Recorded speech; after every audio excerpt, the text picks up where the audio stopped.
Et les étoiles dans les yeux des enfants, c'est bien aussi. Enquête du patrimoine. C'est une bonne situation, ça, Scribe. Mais vous savez, moi je crois pas qu'il y ait de bonnes ou de mauvaises situations. Si je devais résumer ma vie aujourd'hui avec vous, je dirais que c'est d'abord des rencontres. Bonjour et bienvenue dans cet épisode de notre podcast de Rubricaine Histoire Braise, le podcast qui parle de celles et ceux qui valorisent le patrimoine en Bretagne. Je m'appelle Louane et je suis accompagnée de Stuart pour cet épisode. Et donc on va vous emmener dans cette série de podcasts qui est dédiée à l'immersion et donc à tous ceux qui font vivre le patrimoine. Alors aujourd'hui, nous nous intéressons à la reconstitution historique qui est aussi une manière de diffuser et de valoriser l'histoire et les patrimoines. Pour ce, nous avons l'honneur de recevoir Guillaume Plat, qui est président de la compagnie Guesclin. Tout d'abord, Guillaume, est-ce que tu peux te présenter un petit peu Pour me présenter brièvement, donc je m'appelle Guillaume Plat, j'ai 28 ans et je suis président de la compagnie Guesclin. Dans la vie, je suis gendarme, ça c'est mon métier, et le reste du temps, je suis surtout un grand passionné d'histoire. Comment t'es venue en fait cette idée de faire de la reconstitution, vu que t'as un métier qui est tout autre ? Alors, l'envie de la reconstitution, elle vient d'un parcours qui au départ n'a rien à voir avec la gendarmerie.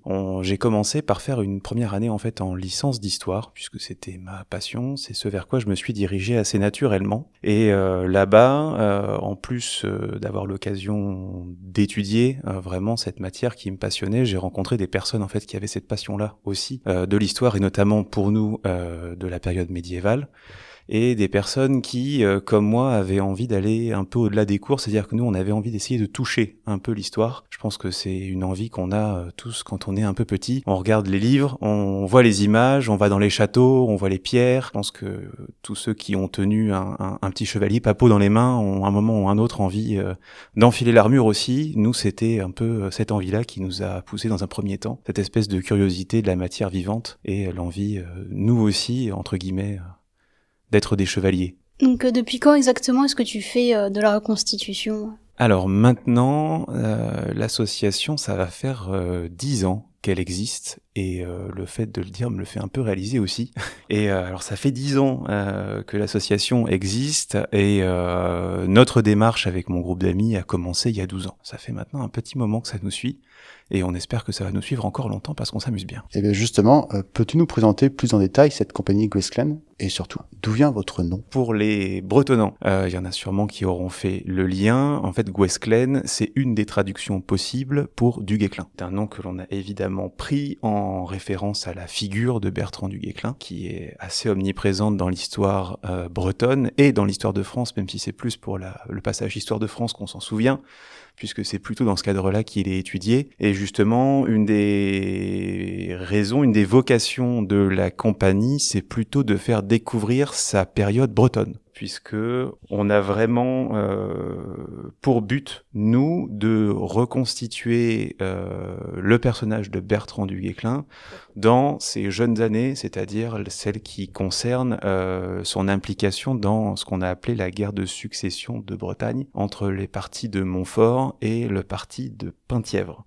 Donc la compagnie Guesclin, c'est une compagnie de reconstitution historique qui essaie d'apporter l'image la plus vraisemblable possible à la base des sources qu'on peut avoir, de toutes les sources, parce que c'est quelque chose qu'on abordera plus tard, d'apporter l'image la plus probable de ce à quoi pouvait ressembler cet homme de guerre, de ce à quoi pouvait ressembler son campement, aussi bien sur la partie civile que militaire. Et après, on est amené occasionnellement, quand on occupe des sites, à aller toucher à des matières un peu connexes, comme le sport, l'hygiène. Voilà, on essaie de ne pas se limiter non plus qu'au seul personnage de Bertrand du Guesclin. Et justement, est-ce que tu peux nous parler un peu plus de ton rôle au sein de cette compagnie ? Alors peut-être au sein de l'association dans un premier temps, mais également au sein de cette compagnie. Moi, je suis le président de facto après élection de la compagnie Guesclin. Alors mon rôle déjà en tant que président d'association, principalement, c'est d'essayer de définir avec les différents membres déjà les grandes lignes d'évolution qu'on veut donner à l'association d'une année sur l'autre. Le but étant systématiquement, voilà, on consulte tout le monde, qu'on essaie de voir ensemble vers ce vers quoi on veut évoluer. Et une fois que cela est fait, justement, mon but à moi, c'est de faire en sorte de donner vie à ses envies. Donc de vraiment donner derrière une trajectoire et de définir entre guillemets un peu le plan de route pour atteindre les objectifs qu'on s'est donnés. Et notamment de renouveler chaque année le calendrier de nos prestations, puisque c'est principalement moi qui m'occupe en fait du lien entre mon association et les différentes fêtes ou lieux historiques auprès desquels on est amené à intervenir. Au sein de notre campement, quand on est en reconstitution, là c'est un peu différent parce qu'en fait ça dépend tout simplement des prestations dans lesquelles on intervient. On a toujours pour nous de représenter la figure de Bertrand du Guesclin, donc on essaie de faire en sorte que sur tous nos campements il y ait un Bertrand du Guesclin, mais ce titre-là n'est pas attitré. Et justement, c'est voulu. C'est-à-dire qu'on veut pas typiquement cumuler, par exemple, le président de l'association et Bertrand du Guesclin. C'est pas le but. On a investi sur les deniers de l'association pour composer un équipement sur la base des sources qu'on avait pour Bertrand du Guesclin. Et cet équipement-là, il est fait pour être porté par tout le monde. Donc moi, du coup, j'alterne. Parfois, je suis Bertrand du Guesclin. Parfois, je ne le suis pas. Quand je ne le suis pas, je suis soit un piéton, tout simplement, ou quand je décide de mettre un peu plus d'épaisseur d'armure sur moi, je peux commencer à être un homme d'armes, voire un chevalier, dans mes moments fastes, et je reste un peu fluide, justement, dans les rôles que je peux avoir sur place, le but étant que tout le monde puisse, entre guillemets, croquer un peu au Saint Graal chez nous, c'est-à-dire avoir l'occasion de revêtir la cotte d'armes avec l'aigle bicéphale. Eh bien, je vais poser une question un peu particulière. Si là, demain, j'ai envie d'être un Bertrand du Guesclin au sein de votre compagnie, existe-t-il une formation, une démarche particulière pour justement intégrer cette compagnie et je dirais suivre votre expérience? Concrètement, quel est un peu le process pour faire de la reconstitution et plus spécifiquement le type de reconstitution que vous menez? Bon alors déjà, si tu viens dans notre compagnie, t'auras pas le choix entre être Bertrand du Guesclin ou n'être personne. Le but c'est vraiment qu'on ait l'occasion au sein de nos rangs d'avoir des profils assez divers qui reconstitués. Mais c'est aussi d'avoir des profils assez divers en adhérents, parce que justement, il n'y a pas vraiment de process pour venir à la reconstitution. Nous, on cherche pas des profils en particulier.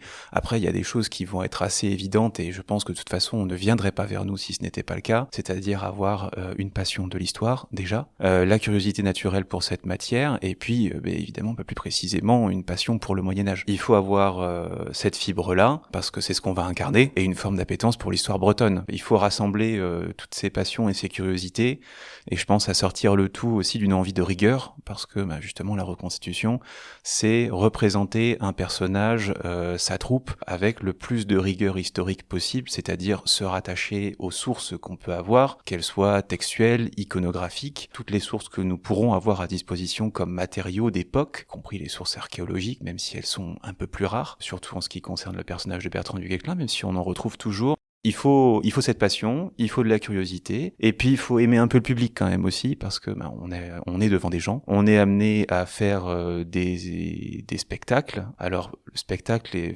c'est un mot un peu fourre-tout, donc je vais essayer de préciser un peu quand même. Quand on dit spectacle, c'est-à-dire soit des mêlées de combats, soit des représentations un peu scéniques, même si c'est plus rare pour nous. Et puis après, c'est pas mal d'interventions qui ont des visées pédagogiques, c'est-à-dire des ateliers thématiques que l'on source et qu'on va ensuite présenter devant un public pour le sensibiliser, soit à la figure de Bertrand du Guesclin, soit à une thématique de reconstitution en lien avec la période que l'on s'est donnée.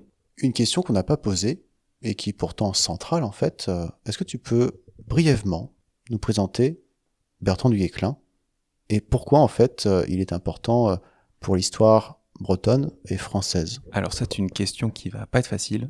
Si on veut aller un peu synthétiquement, Bertrand du Guesclin, c'est un noble breton du XIVe siècle qui a son ressort territorial, celui de sa famille, dans la région de Dinan, on va dire, la Motte-Bron, plus précisément, pour ceux qui connaîtront, et il va prendre une ampleur régionale au sens moderne du terme, ducale à son époque, puis à l'échelle nationale, donc du royaume à son époque, parce que ça va être un homme de guerre assez talentueux, qui va rapidement se faire connaître, d'abord pendant la guerre de succession de Bretagne, où il va prendre le parti de Penthièvre contre le parti de Montfort, parti de Penthièvre qui était rattaché plus ou moins, à la couronne de France, en tout cas qui était aidée par le royaume de France, puisque la dame de Penthièvre, qui était une des héritières potentielles du duché, avait ses droits représentés par son mari, qui était Charles de Blois, qui était un proche du roi de France.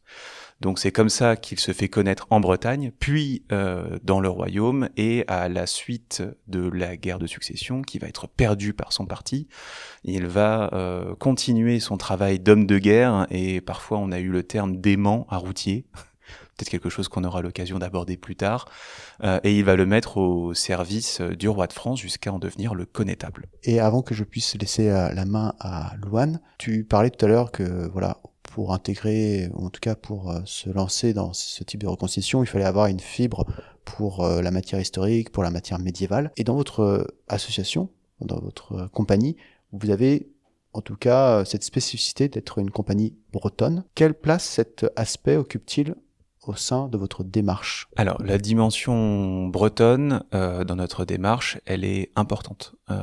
Déjà parce que, comme je disais, on a choisi de représenter Bertrand du Guesclin dans la période où il est actif en Bretagne. C'est un noble breton qui est très impliqué dans le mariage territorial de son époque et qui va prendre parti dans des querelles qui sont essentiellement ducales au départ. Et pour nous, qui avons grandi en Bretagne et qui avons eu cette passion pour la période médiévale et pour notre région aussi, on est forcément un peu chauvin, et c'est le choix de la figure de Bertrand du Guesclin, il est pas innocent, et le fait de le recentrer dans ses jeunes années au moment où il est opérant dans le duché de Bretagne ne l'est pas non plus.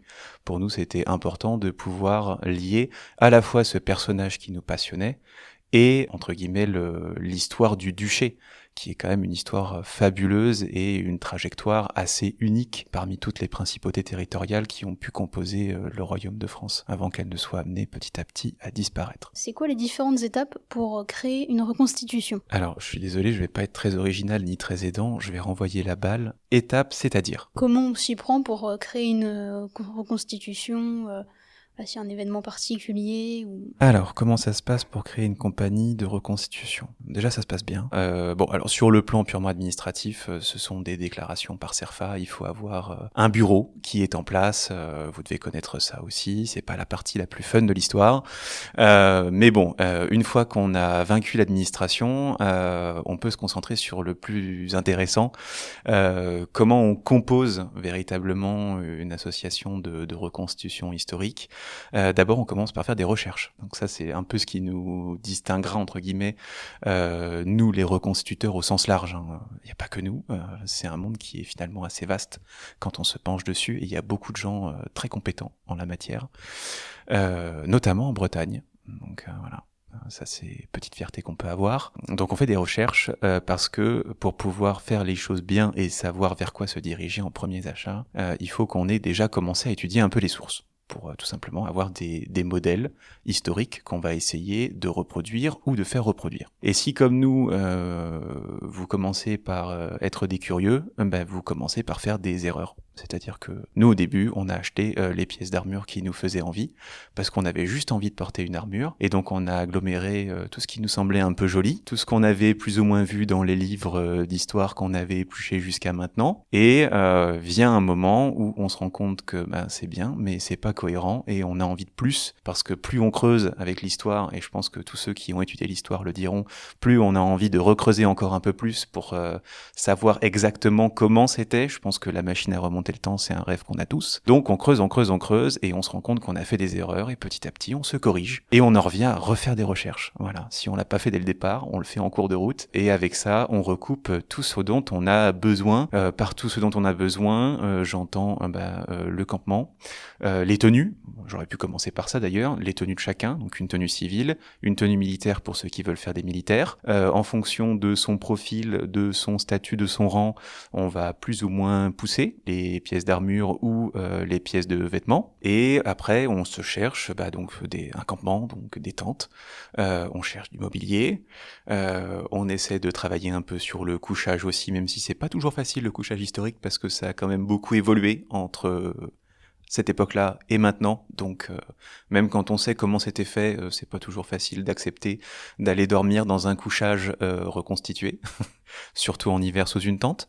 Là, on rigole pas trop, même s'il y a moyen, toujours, quand on se penche sur la question, si eux ont vaincu le froid, on a moyen de le vaincre aussi, mais on est quand même un peu plus douillé. Donc voilà. Et une fois qu'on a tout ce matériel-là de rassemblé, on se rapproche de grandes organisations pour essayer de trouver des endroits où opérer. Donc soit on le fait bénévolement, en fonction des lieux, parce que tous les lieux ne sont pas aptes à nous donner une rémunération, soit pour les grands événements, on fait des contrats pour lesquels on est payé tout simplement, pour venir se présenter, reconstituer ce qu'on appelle l'hôtel de Bertrand du Guesclin, c'est-à-dire Bertrand du Guesclin et sa suite, dans son campement. Et ça peut être dans des fêtes médiévales qui sont proches de sites historiques ou directement dans des sites historiques.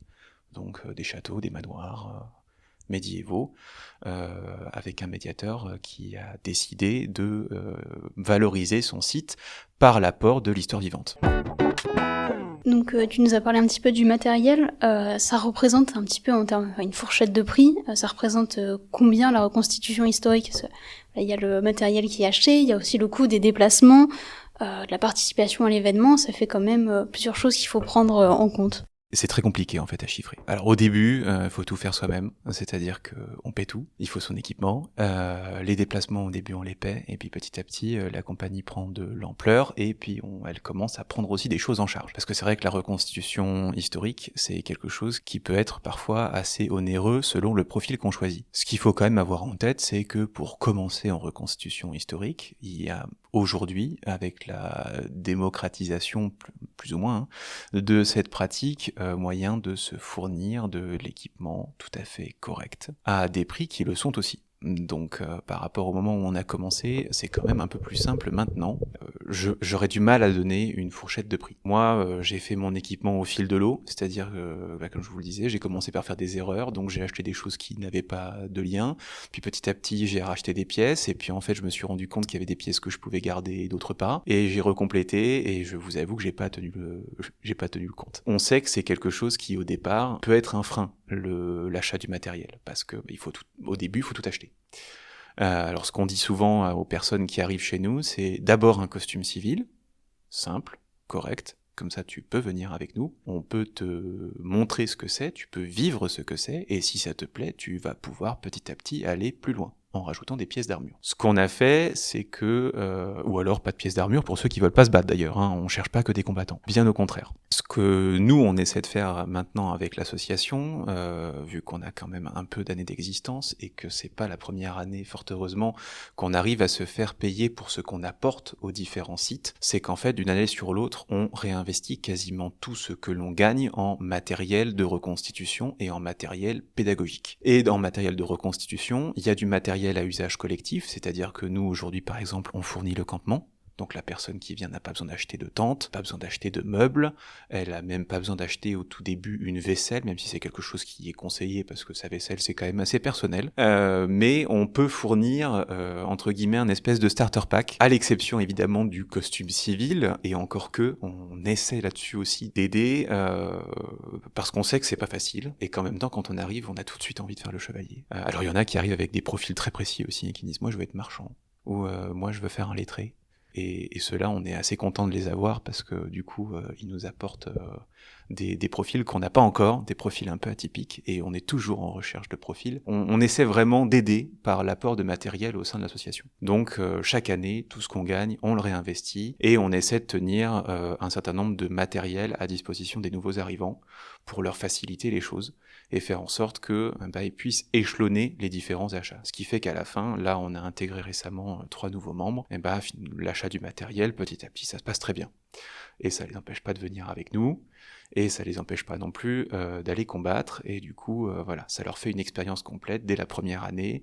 Alors on peut pas le faire si on a 10 personnes qui arrivent d'un coup, mais comme c'est quand même très rare qu'on ait 10 personnes qui arrivent d'un coup, pour ne pas dire que ça ne nous est jamais arrivé, on arrive avec le matériel à vraiment appuyer cette démarche-là, appuyer les nouveaux, et faire en sorte que dès le départ, la compagnie les aide à profiter de chaque événement et à pouvoir venir y participer. Parce que c'est un peu ça le problème qu'on peut avoir avec la reconstitution, c'est comme on a un cahier des charges qui est très précis, on ne peut pas faire venir n'importe qui avec n'importe quel équipement. Donc si on n'est pas équipé, on ne peut pas venir. D'où aussi l'obligation que nous on s'est fixée d'acheter du matériel pour aider les nouveaux à venir.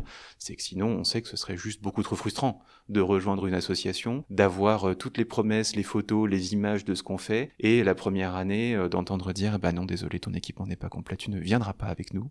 Donc il y a beaucoup de sorties d'argent avec la reconstitution historique, ça coûte assez cher, mais est-ce que votre compagnie elle a également des arrivées d'argent? C'est quoi exactement en fait votre modèle économique? Oui, la compagnie a des rentrées d'argent, fort heureusement, parce qu'encore une fois, c'est ça qui nous permet de vivre et puis d'aller chercher chaque année un peu plus de détails, un peu plus de décors, un peu plus de tenues, que ce soit pour notre personnage de Bertrand du Guesclin ou les nouveaux arrivants. Le modèle économique, en fait, il est assez simple. Nous avons des prestations au long de l'année. Avant, c'était souvent pendant la période de l'été, évidemment, puisque c'est là que les sites sont à plein régime. Les sites historiques sont ouverts à plein régime, donc c'est là aussi qu'ils ont envie d'avoir des animations. Aujourd'hui, ça s'échelonne quand même pas mal, mine de rien, puisque on a des contrats qui vont de maintenant avril jusqu'à octobre pour ce qu'on a eu le plus tardif. Donc finalement, on a une période d'activité qui est assez large. Et sur cette période-là, donc on intervient sur des sites. La plupart nous paient pour nos prestations en fonction de ce qu'on leur apporte et de ce que eux aussi veulent qu'on leur apporte. On dresse un devis précis et chiffré. Et derrière, sur la base de ce qu'on aura gagné avec nos interventions, on réinvestit. Donc on a entre guillemets des dépenses fixes pour rentrer dans les détails, donc notre assurance, et après on se garde des enveloppes pour certains frais d'essence quand il s'agit des moyens de déplacement qui sont propres à la compagnie. On a des frais de bouche et on se garde un peu d'argent au cas où. C'est notre petit matelas.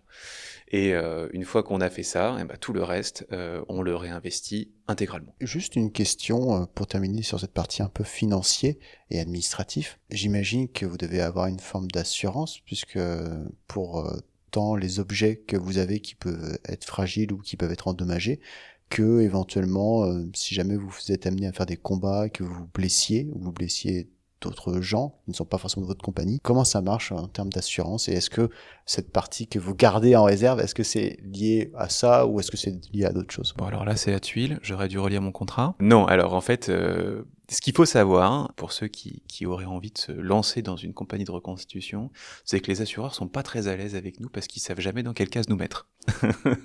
Donc, nous, on s'est dirigé vers les assureurs qu'on avait à titre individuel. On leur a expliqué ce qu'on faisait, donc on leur a dit exactement ce que tu viens de dire, c'est-à-dire nous avons du matériel, on a du matériel qui coûte un peu cher, on a du matériel atypique, on est amené à faire du feu sur notre campement, on fait du combat, et du coup, qui dit combat dit en effet potentiellement on se blesse. On a été le témoin d'ailleurs. Voilà, une fête des remparts qui s'est finie de manière un peu sanglante pour moi, mais c'est ma faute. Parce qu'il y a des règles de sécurité qu'il faut appliquer, et si on les suit, tout se passe bien. Et moi j'en ai transgressé une, je l'ai payé, c'est comme ça. Mais quand on encadre bien les choses, tout va bien. Et puis oui, on sait jamais, on peut être amené à blesser les autres. Enfin voilà, à partir du moment en fait où on se bat de toute façon même avec une armure, mais qu'on prend des épées métalliques pour faire du combat à la touche, c'est-à-dire quelque chose qui n'est pas scénarisé, et même parmi ceux qui scénarisent, il y a toujours des blessés. Oui, il faut pouvoir être couvert par rapport à ça. Donc nous, on nous a composé, notre assurance nous a composé une espèce d'assurance un peu hybride, où en gros, on est sur une assurance qui est entre l'association, le club de spectacle et le club sportif. Donc, je crois de mémoire qu'on a même une clause cascade, voilà, parmi nos prestations d'assurance. Donc on est sur une couverture qui, mine de rien, peut coûter un petit peu, parce que forcément, les assureurs, quand ils savent pas, ils balaient large. Et s'ils balaient large, ça coûte cher. Mais voilà, c'est quelque chose qui est à prendre en compte. Nous, maintenant, on est habitué à notre petit exercice comptable, donc on se garde le matelas qu'il faut, et on lésine pas sur l'assurance, parce que, encore une fois, comme tu l'as dit, ça peut avoir des implications quand même un peu graves, des implications physiques. Ça, c'est évidemment celles qu'on essaie de fuir le plus possible, parce qu'on n'a pas du tout envie d'avoir des blessés, ni chez nous ni chez les autres, mais bon, dès qu'on fait une activité, ça peut arriver, donc on se protège au maximum, et jusqu'à maintenant, on n'a pas eu besoin de notre assurance, donc c'est qu'a priori, on fait les choses bien, et ensuite, au surtout, on a aussi du matériel. Et comme le matériel de reconstitution coûte cher, à la fin, on a un campement qui, mine de rien, a un certain prix, une certaine valeur. Donc, c'est vrai que c'est important, là aussi, et d'être bien couvert. Donc, pour ça non plus, les assurances des biens matériels, on n'hésite pas. Et on fait en sorte d'être le plus protégé possible. Mais c'est vrai que c'est toujours un petit peu chichiteux avec les assureurs, parce que quand on leur explique ce qu'on fait, déjà, il y en a beaucoup qui savent tout simplement pas de quoi on est en train de leur parler. Et quand on leur décrit les choses, ça les aide pas tellement à comprendre ce qu'on est en train de faire. Faut s'armer d'un peu de patience, faut bien tout leur décrire, et puis à la fin, faut lire les contrats qu'ils nous envoient pour voir si tout est bien couvert dans ce qu'on va faire. Et voilà. Mais ça se fait très bien. On trouve toujours. Merci pour cette réponse. Maintenant, on va passer sur quelques questions qui concernent plutôt votre rapport avec le public, ou je devrais même dire les publics, puisque vous allez avoir différentes personnes qui vont pouvoir assister à vos reconstitutions. Et justement, concernant ce public-là, est-ce que il faut avoir de base des connaissances, des codes particuliers pour comprendre et pour apprécier une reconstitution? Alors, là tu soulignes quelque chose qui en effet est très important, c'est que c'est pas un rapport à un public, c'est un rapport à des publics. Parce que, en effet, tout le monde vient visiter les lieux historiques, et c'est heureux. Tout le monde y a accès, donc tout le monde vient, et on a des gens qui ont des connaissances historiques plus ou moins étoffées. Donc ça, au fur et à mesure des prestations, on s'est habitué à discuter avec tout type de personnes, de celles qui trouvent juste ça très joli, aime beaucoup les châteaux, a eu la surprise de tomber sur nous quand elle a poussé la porte, a trouvé intéressant ou joli ce que l'on faisait, et qui va partir de zéro. Et on a des amateurs très éclairés qui, eux, vont nous poser des questions beaucoup plus pointues, parfois jusqu'à des détails de matériel, parce que eux savent. Donc on s'habitue assez rapidement, quand on fait de la reconstitution, à avoir de tout en termes d'interlocuteurs, et c'est ça qui est d'ailleurs très agréable, c'est que d'une personne à l'autre, nos discussions ne sont jamais les mêmes. Par contre, le bon côté qu'on a forcément, c'est que si la personne est venue visiter un château, c'est qu'a priori qu'elle aime quand même un petit peu le Moyen-Âge. Donc on tombe toujours sur des gens qui sont intéressés, et ça c'est un bonheur sans cesse renouvelé. Maintenant, est-ce qu'il faut que ces personnes-là aient un minimum de bagage historique ? Je vais faire une réponse qui n'est pas très originale, à la fois oui et non, pour profiter de nous, dans le sens où toute personne qui vient nous voir peut trouver ce que l'on fait beau, c'est-à-dire qu'il y en a beaucoup de gens qui ne connaissent pas du tout la reconstitution, qui n'ont pas de notion d'histoire très développée,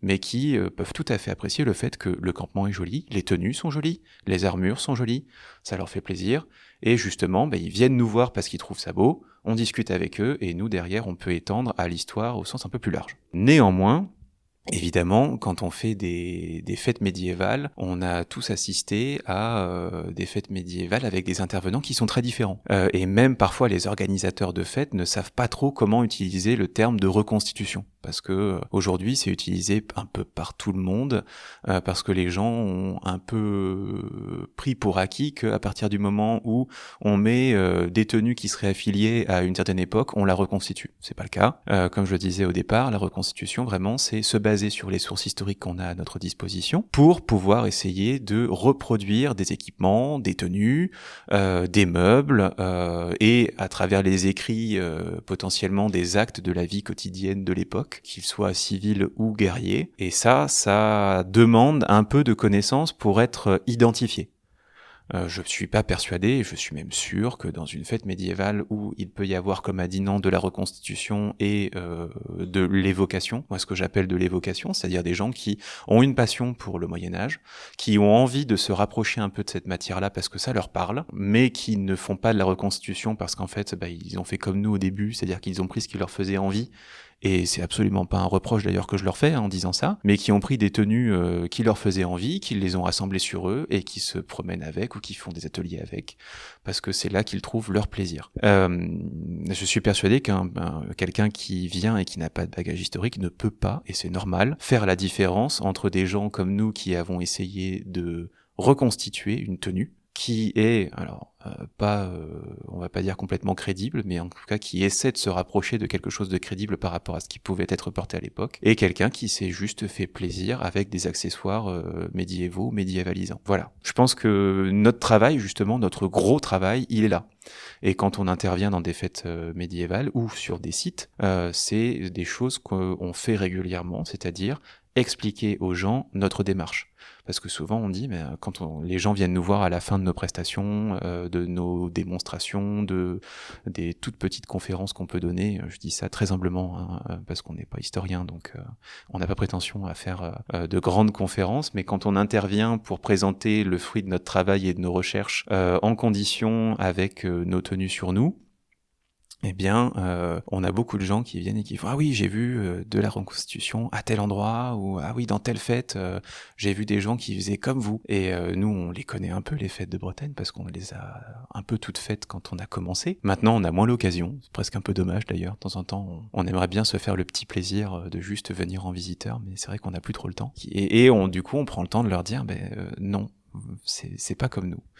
Et encore une fois, on est très humble quand on dit ça, hein. C'est pas comme nous, c'est pas un jugement, hein, c'est juste, voilà. Nous, on fait de la reconstitution, eux font de l'évocation, voilà ce que c'est que de la reconstitution, et voilà ce que c'est que de l'évocation. Voilà pourquoi c'est différent. Concrètement, comment vous faites le moment venu? C'est-à-dire, est-ce que vous faites donc un scénario, et donc les gens regardent par eux-mêmes et je dirais font leurs propres conclusions, ou est-ce que, comme tu semblais l'indiquer, il y a une interaction qui se fait entre vous et le public pour venir spécifier certains aspects? C'est très dépendant du lieu où on intervient, parce que comme on intervient dans le cadre d'un contrat, on nous demande des prestations particulières. Donc parfois, c'est tout simplement de venir planter notre tente, vivre, c'est-à-dire présenter entre guillemets un tableau vivant de la période, et participer à des événements, des batailles, des montres d'armes, une messe reconstituée, voilà. Donc ça, c'est vraiment la partie tableau, on interagit un peu moins avec le public, c'est plus notre partie spectacle. À Dinan, on avait tenté de reconstituer au plus proche, avec évidemment les quelques contraintes de moyens qu'on pouvait avoir, le duel entre Bertrand du Guesclin et Thomas Canterbury. Donc ça, c'est vraiment la partie spectacle, et là-dessus, je vais peut-être te surprendre un peu, mais finalement, nous, on aime faire les deux, et on est amené vraiment à faire les deux. Et puis après, on a vraiment la partie médiation, où là, pour le coup, on peut être, je vais dire mandaté, le terme est peut-être pas exactement le bon, mais oui, voilà, on est engagé, tout simplement, oui, voilà, par un château, dans le cadre d'une thématique qu'il voudrait nous voir aborder, par exemple... c'était l'année dernière, le château de Fougères qui avait une exposition de poche sur les blessés, les malades au Moyen-Âge, et qui voulait nous avoir, et nous on leur avait dit, écoutez, les blessés, les malades, c'est peut-être pas trop notre domaine. Par contre, la préparation du corps, le sport, et comment est-ce qu'on prévient les blessures par l'entraînement, ça on peut le faire. Donc là, c'était vraiment une intervention où on prenait du public sur, on va dire, une demi-heure, 3/4 d'heure d'intervention, où on avait des explications précises sur ce que nous, on avait trouvé dans les sources par rapport au sport. Donc là, c'était vraiment la partie médiation. Et dans le fond, on reproduisait des exercices d'époque. Tu parlais tout à l'heure de matériel pédagogique. Et je voulais savoir, est-ce que tu as un exemple à nous citer de ce matériel pédagogique qui est, j'imagine, présenté au public? Je vais rebondir justement sur la prestation dont on parlait à l'instant, la prestation à Fougères. Matériel pédagogique, c'est par exemple pour nous permettre justement de lier à la fois l'histoire un peu touchée du doigt, c'est-à-dire les équipements qu'on a sur nous, les connaissances qu'on apporte à travers nos présentations, et des supports d'époque. On a pris le parti, pour nous aider dans notre présentation, d'imprimer des enluminures de la période qui nous concerne, où on voit des exercices physiques, donc des enluminures qui datent des années 1340 jusqu'à 1370, où on voit des personnes qui sont en train de faire les différents exercices dont on parle. Donc vraiment, ça c'est du matériel qui est purement historique, et on le met en valeur sur des tablettes. Quand je dis tablette, c'est pas tablette numérique, hein, c'est de la tablette en bois sur laquelle on fait un petit montage esthétique, et on se sert justement de ce matériel-là pour le montrer, pour montrer aux gens et pour illustrer, en faisant ce petit retour vraiment à la source, le propos qu'on est en train de développer avec eux. Quand on fait de la reconstitution historique, il y a aussi la question de la réalité historique, et comment on fait pour se rapprocher au mieux de cette réalité historique. Tu as un petit peu mentionné la question des sources. Est-ce que tu peux nous en dire un petit peu plus sur ces sources ? Déjà, je vais, à mon avis, décevoir quelques personnes, et je vais pas en surprendre beaucoup quand je dis que la réalité historique, on l'a pas. Voilà. On l'atteindra jamais, on le sait. C'est comme ça. Je parlais du rêve de la machine à remonter le temps en début d'interview. C'est le cas. On aimerait tous avoir ça, mais on l'a pas. Donc, qu'est-ce qu'on fait ? On essaie de bricoler au mieux avec les sources qu'on a à notre disposition. Pour développer la partie source, justement, pareil, ça va recouper ce que j'ai abordé un petit peu avant, c'est-à-dire qu'on a plusieurs types de sources qui sont à notre disposition. On a les sources écrites. Alors là, c'est assez vaste, c'est-à-dire que au fur et à mesure, moi je sais que je me suis composé une petite bibliothèque. Par source écrite, qu'est-ce qu'on a ? On a les chroniques, déjà. Bon, alors il faut faire attention aux chroniqueurs. Tous ceux qui font de l'histoire vous le diront. Attention aux chroniqueurs, parce qu'ils sont pas toujours objectifs. Mais on a les chroniques, donc avec des personnes qui justement vont rédiger une œuvre qui aura à l'époque une portée un peu biographique, si possible. Ça a été le cas notamment pour du Guesclin. Il y a eu la chronique de Jean Froissart, qui est une de celles qui a permis de garder vraiment le souvenir de ce personnage-là. Et pourquoi je dis qu'il faut faire attention, c'est que ces chroniques, souvent, ce sont des commandes. C'est soit la personne en question qui commande une chronique pour lui, soit sa famille après sa mort qui commande une chronique pour qu'on garde le souvenir de ses faits d'armes, soit c'est un pouvoir politique qui demande une chronique. Là, en l'occurrence, c'est le royaume de France qui avait demandé cette chronique sur Bertrand du Guesclin parce que on voulait garder l'image de Bertrand du Guesclin, de ce qu'il a fait pour le royaume, cette image un peu de l'homme providentiel qui vient et qui en fait, après les désastres militaires qu'ont connu les armées françaises, change un peu la stratégie du royaume, parvient à reconquérir quand même une bonne partie du territoire, et en disant ça, on commence déjà un peu justement à rentrer dans la partie pourquoi faut se méfier des chroniques. Et on sait que Froissart, parfois, il a eu tendance un peu à exagérer le trait quand même. On aime beaucoup Bertrand du Guesclin, mais on sait qu'il a exagéré le trait. Des fois, on sait qu'il en a fait plus parce que il y avait quand même l'idée derrière pour les rois de France de faire un héros. Mais il faut s'en méfier un peu. Et puis à côté, on a des sources qui sont pas celles qu'on attendait. On a des inventaires de villes. C'est-à-dire que les villes font des inventaires de leurs moyens. On a les inventaires royaux. Là, par exemple, on a les inventaires des équipements militaires qui sont à disposition pour le roi de France dans telle place forte. Donc là, du coup, on commence à prendre des notes. On fait « Ah tiens, ils avaient tel équipement, d'accord. Bon, cet équipement, du coup, on sait qu'on peut l'utiliser. Qu'est-ce qu'ils avaient ? Ils avaient quoi comme engin de siège ? Ah d'accord. Donc ça, c'est relaté. On a cet engin-là, cet engin-là, cet engin-là. Très bien. Bon, ça, on le garde aussi. Ça peut nous servir. Après, quand on creuse un peu, on se dit « Tiens, comment ils faisaient pour les payer ? » Ah, on a les registres du Parlement de Paris, par exemple, qui expliquent comment est-ce qu'ils faisaient pour solder les hommes qui étaient engagés. Comment on fait pour engager ? Donc là, on a les registres. On a les testaments. Parce que quand on a quelqu'un qui meurt, on dresse son testament, donc en fait on dresse la liste de ses biens. Donc dans la liste de ses biens, on a ses vêtements, quand c'est un chevalier, on a les pièces de son armure, mais on a son mobilier aussi. Bon, et encore, là je fais qu'effleurer les sources écrites, mais donc on commence déjà à voir un peu tout le panel qu'on a du côté des sources écrites. Après, on a les sources iconographiques. Dans les sources iconographiques, on a donc les enluminures, j'en parlais un petit peu avant par rapport justement au matériel pédagogique où on les réemploie.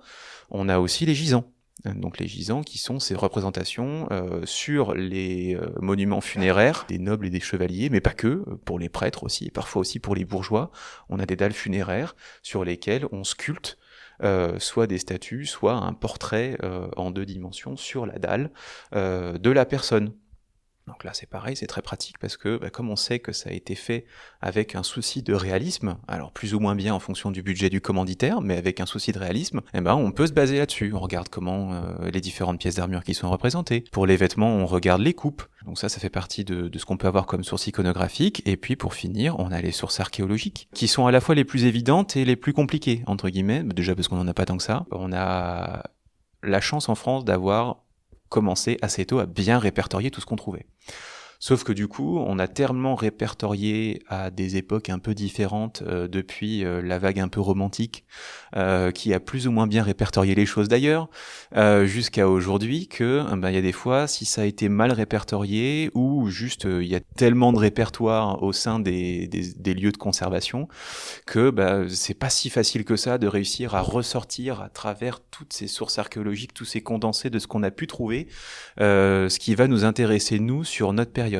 Comme nous, on a des petites envies où on se dit tiens, on aimerait bien trouver de la vaisselle bretonne par exemple. Bon, là on commence là les sources archéologiques, ça commence à devenir un peu compliqué. Mais ça reste un matériel et on en trouve notamment récemment, on a eu des très belles fouilles qui ont été faites au château du Guildo, pas très loin de Dinan. Et on a trouvé beaucoup de vaisselle là-bas, donc on est très content. On essaie de mettre la main sur le fonds archéologique complet, et on va s'en resservir, parce que derrière, on fait appel à des artisans pour reproduire les pièces historiques qui ont pu être retrouvées. Voilà un peu sur quoi on se base. Alors, en effet, tu parles de reconstitution archéologique, si je dis pas de bêtises. Quel est le terme précis pour de la vaisselle qui va être refait en inspiration? J'avais entendu parler de ça. Si c'est de l'archéologie expérimentale, peut-être. Oui, tout à fait. C'est ce que certains vont appeler. Alors, soit l'archéologie expérimentale. Après, moi, je l'emploie pas trop pour nous, parce que l'archéologie expérimentale, souvent, enfin, moi, ce que je considérais de l'archéologie expérimentale, ce sont des chercheurs qui s'associent avec des groupes de reconstituteurs pour essayer justement de lier leurs deux connaissances, c'est-à-dire les connaissances scientifiques universitaires d'un côté, et nous l'habitude qu'on peut avoir d'essayer de leur donner corps sur le terrain, pour redonner vie à des objets, des tenues, voilà. C'est pas vraiment le terme que j'emploierais, je pense que le terme d'histoire vivante est un peu plus juste. Déjà parce qu'il est un peu moins sérieux et qu'il faut admettre que voilà, nous, on n'est ni historiens, ni chercheurs. Donc on n'a pas la prétention de faire de l'archéologie expérimentale, tout simplement parce qu'on n'a pas les capacités de le faire.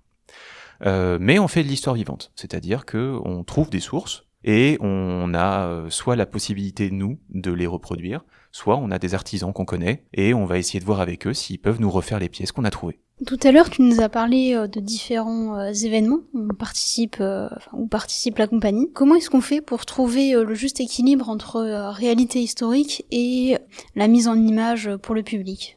Cet équilibre, il est à la fois très facile et pas très facile à trouver. Pourquoi je dis très facile ? Parce que déjà, en ce qui concerne les équipements qu'on emporte, si c'est pas sourcé, on les prend pas. Donc ça, du coup, le tri, entre guillemets, il est vite fait. Je dis vite fait parce que du coup, il a fallu faire les recherches avant quand même pour se faire cette banque de sources pour attester de ce qu'on emporte. Mais du coup, ce qu'on amène devant le public, on sait que c'est quelque chose où on a, si on nous pose la question, une source derrière à convoquer pour justifier que c'est présent sur notre campement. Après, en effet, comme on a pour but de faire de la médiation culturelle, on sait qu'il va falloir qu'on fasse quelques arrangements pour que le public puisse plus facilement se projeter dans ce qu'on lui amène. Parce que nous, on a fait l'effort de faire des recherches et d'aller chercher du matériel historique le plus précis possible parce que ça nous passionne, mais comme on l'a dit avant, on a affaire à des publics. Et il y a des gens qui sont pas là, en fait, pour faire ça. Le but, c'est pas de les amener à faire ça avec nous, ou de leur dire en détail comment est-ce qu'on est arrivé à notre résultat. Le but, c'est de leur expliquer pourquoi est-ce qu'on leur a apporté, à notre échelle,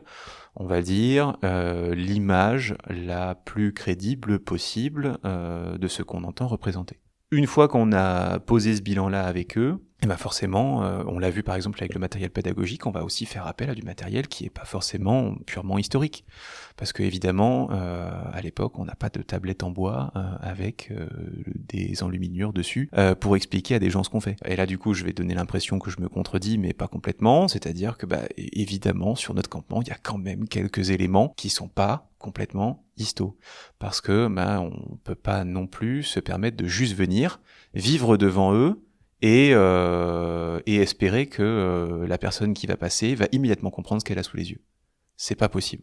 Ce que nous, on a envie de faire, c'est-à-dire intéresser les gens à l'histoire, leur faire toucher du doigt cette matière-là, au sens propre comme figuré, parce qu'on leur fait essayer les vêtements quand on peut, on leur fait essayer un peu, quand on peut, on les fait rentrer dans les tentes, on leur fait essayer des pièces d'armure, voilà. Donc si on veut qu'ils puissent vraiment s'immerger et profiter de ce qu'on leur amène, et que ce que l'on fait serve à quelque chose dans la médiation historique, il faut qu'on fasse des compromis. Faire de la reconstitution historique, c'est pas une activité commune, surtout ça prend beaucoup de temps. Qu'est-ce qui t'anime et qui te donne envie de continuer ? Voilà, le petit mot de la fin. Ce qui m'anime, l'envie de transmettre l'histoire, l'envie de faire découvrir ou redécouvrir cette période-là médiévale qui, moi, me passionne. Encore une fois, l'expérience pour les enfants, j'y reviens, mais c'était quelque chose qui était hyper important pour nous, parce qu'on sait à quel point c'est important dans l'imaginaire des petits, d'avoir ces supports potentiels-là pour se faire une image, en fait, d'une période. Et si on peut en plus leur donner une image qui est, entre guillemets, la meilleure possible, alors là, c'est parfait. Et après, ce qui, moi, me pousse à continuer, malgré le temps que ça prend, entre guillemets, c'est que justement, pour moi, il n'y a pas de malgré. C'est une immense passion, donc je suis content d'y donner du temps. Et si je pouvais, j'en donnerais plus. Et si je ne pouvais faire que ça, je ne ferais que ça. Sauf qu'il y a un moment, une passion, c'est On peut pas toujours en faire son métier. Donc voilà, je donne le plus de temps possible, toujours heureux de pouvoir intervenir année après année auprès du public, dans des sites qu'on connaît, dans des nouveaux sites, d'aller découvrir de nouvelles personnes qui nous attendent là-bas et d'intégrer toujours plus de monde dans notre joyeuse petite compagnie. Des gens passionnés comme nous qui auront envie, comme moi, chaque année de remettre le couvert et de redonner du temps, de l'énergie et de la passion à cette belle petite entreprise de médiation. Eh bien, merci beaucoup, Guillaume. L'épisode touche à sa fin. Merci de nous avoir écoutés. On se retrouve la semaine prochaine pour une nouvelle enquête du patrimoine.